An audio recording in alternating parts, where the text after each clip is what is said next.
Yeah, I have I hope it's okay to take your shoes off. Of course. Dude, that's how I was raised.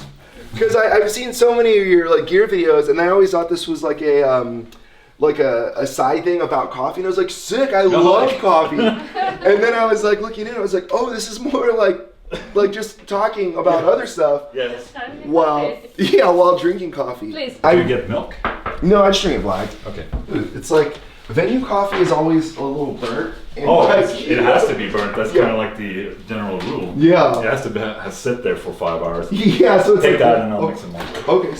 But I think it's still sort of important to just, talk about the small elephant in the room. So, dude, we can definitely talk about it. It's more about the guitar playing than anything else. And then do you want me to clip it? I just do it like this. I just pull out a little bit of shirt and just put it on like that. Oh, sick. That's good. You ready? Great. Yeah, let's do this. Hair is looking good. Let's see. What's up, everyone, and welcome to Coffee with Ola. Today I'm very lucky to have Nick Hipa of SLA Dying here. Welcome. Thank you for having me. Stoked to be here. I'm very stoked to have you here. And I started listening to the album Shaped by Fire that was recently released, and I was blown away, actually. It was a really huge, pleasant surprise. Well, first of all, thank you. That's awesome. The first announcement that you were getting the band back together, were you nervous, about the reaction? How would people react to this whole situation? Yeah. I mean, it was something we're all very aware of. It's like, how do you introduce even the idea that people who had been estranged, for really good reasons, and with such a dark history in our band, how do you even mention that? It was a challenge though, because we knew there was going to be a lot of questions and a lot of controversy and a lot of backlash in a way. Or did you feel that you lost a chunk of fans because of all of this? Yeah, for sure. Fans, friends, just people who don't want to support the band for something that's in our history. Yeah. It's just awful. So acceptance is really challenging when there's something that heavy there. We're willing to endure it because we really believe in the contribution that we can make and the story that we can tell.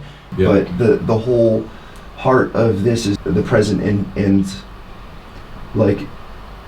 embracing the notion that people really can change and improve, and hopefully over time show a true sense of atonement. I don't have to do the whole thing, but No, I'm just don't fill it up too much because there's going to be a lot of people on there. Oh, there's gonna be okay, sick. But you don't have to do it small. Perfect. Nice. So happy. I have Friday. I have Frederick of Opeth coming. Oh my god, dude, Frederick is so sick. I took lessons from him once. Did you really? Yeah. Whoa, that's sick. Man, now the name of the game is getting this home in one piece. It was cool. Yeah, I haven't really done interviews for a long time. And it was fun just meeting him. He's a really nice guy. I think he's such a big influence in just metal and gear and music and all of that stuff. And for him to, be interested in just talking about, our perspective on music and our new album, and just hit us with some gear questions. I thought that was really cool. With this being my first interview since the band got together, the band's been back together for well over a year now. It was nice just to be able to address some of the some of the questions that a musician like Ola might have, but move on into other things that I am about, or we are about, the music and the present and what it is that we're doing now. So I thought it was a very respectful balance of hey, this is something that we got to touch on, but let's not make that the focal point of this whole thing. And I think what we all are really stoked about doing now is talking about the new record, because we're really proud of it. Hello, guys. What's up? How are you? Yeah, we just took a ferry over here last night and got in here and got a hotel and everything. And just want to see you rip, dude. Yeah. Well, now the pressure's on, Yeah, right. How's the tour been? It's good. Been really good. What's happening? Let's get this. How's it going, bud? What a nice surprise. You too? What? What's up, bud? What up, man? Hey, you just get a different. man. Looking sharp, man. Looking good. I didn't get hit with a Nothing, looking sharp, man, looking just, good. I'm sorry. Whoa, what's up? What's up, dude? Happy to see you. How's it going? This is a surprise. Yeah. So sometimes on tour you wake up in a funk and it's not because you don't appreciate what you're doing or you're having a good time. It's just like so much day after day just takes a toll on your body and you just kind of wake up feeling, I don't know, tour funk. Walked outside, the first person I saw today was actually Jake from August Burns Ray. He came here to surprise us. So that took me right out of that funk immediately. Jake did guest vocals on Redefined on the new record. So he has a connection to us sonically, but of course, like we're friends behind the scenes. It means a lot to me because I know without a doubt it goes beyond the music. You know, I know that he checked in on me like the most difficult times of my life, just to see how I was doing as a human being, even when the band wasn't happening and there was no hope of, or seemingly no hope of us playing music again. He just wanted to make sure that I was doing all right. Of course, I care when you know people are torn as to whether or not they should support us, and I'm also like the guy that has to wake up every day with this like constant reminder, like everywhere I go, even if it's not spoken about, it's like, hey, I know my past is on somebody's mind that I'm gonna like interact with that day.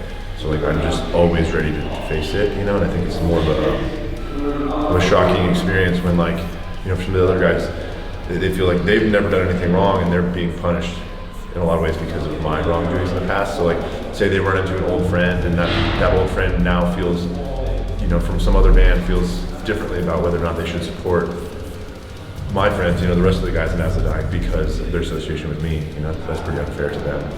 I know that society really sees the outside perspective, but I saw this broken person. I saw this man who was on the top and is now on the very, very bottom and was extremely humbled. I wanted to connect with him, so I wrote him letters, and I'm a man of faith, and I was like, you know, I know that what you did was wrong, and believe that, you know, there's forgiveness there because no one wants to live in their past decisions that bring so much pain and judgment and frustration. And I wanted to give Tim that comfort because I didn't think that he was really getting that from any other place. What good is a human when they live in fear and they live in their mistakes? The story that we see with Azadyne, those men were very broken in many different facets. And in many different ways, they were hurt and were hurt by Tim. What we see now is we see a choice. And we have two decisions. We can choose to suffer in resentment, anger and frustration and fear, or we can choose love, redemption, forgiveness. Now they chose. They said, look, I might suffer, but I'm going to suffer for love. And the entire band did that. And so we see a beautiful story of redemption that we don't oftentimes see because of society, because of the way that we all look at things. And I pray that what they do with this band and the rise from the fall show our scene, our music scene, that love can conquer. Milo, hey. Sadhu. Sadhu?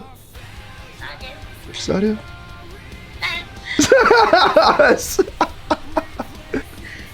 you're done.